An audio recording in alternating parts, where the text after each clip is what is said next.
जय जिजाऊ जय शिवराय. खरं तर मला वाईट ह्या गोष्टींचं वाटतंय, त्या कोल्हापूर जिल्ह्यामधील एक नांदणी गाव आणि त्या नांदणी गावामध्ये असणारी माधुरी नावाची हत्ती.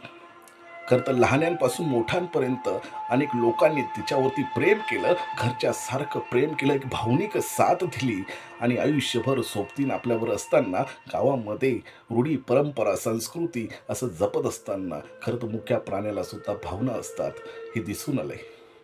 आणि ज्यावेळेस कुठंतरी आमच्या भावनेवरती आघात होतो, तर मुक्या जनावराच्या डोळ्यातील देखील अश्रू बाहेर पडतात.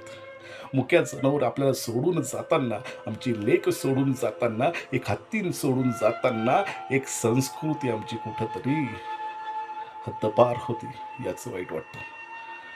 खरं तर गाडी चालते, गाडीतून शेवटचा निरोप देताना तिच्या डोळ्यातलं अश्रू, त्या महाराजांच्या डोळ्यातील अश्रू, त्या लहान बालकाच्या डोळ्यातील अश्रू खूप काही सांगून जातंय. लढाई आमची भावनांची होती, आमच्या संस्कृतीची होती. खरं तर कसं प्रेम असावं याचं उत्तम उदाहरण जर द्यायचं ठरलं तर याच कोल्हापूर जिल्ह्यातील नांदणी गावातील हत्तीचं.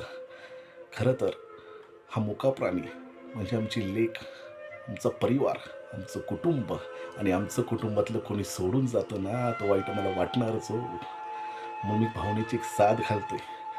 आमच्या परिवारातील, आमच्या कोल्हापूरमधील, आमच्या नांदणी गावामधील आमच्या या भावना जपल्या गेल्या पाहिजे. म्हणून मला सर्वांकडे एक अपेक्षा आहे की तुम्ही त्या हत्तीनीला परत एकदा नांदणी गावात घेऊन याल, अशी मला अपेक्षा आहे. जय शिवराय.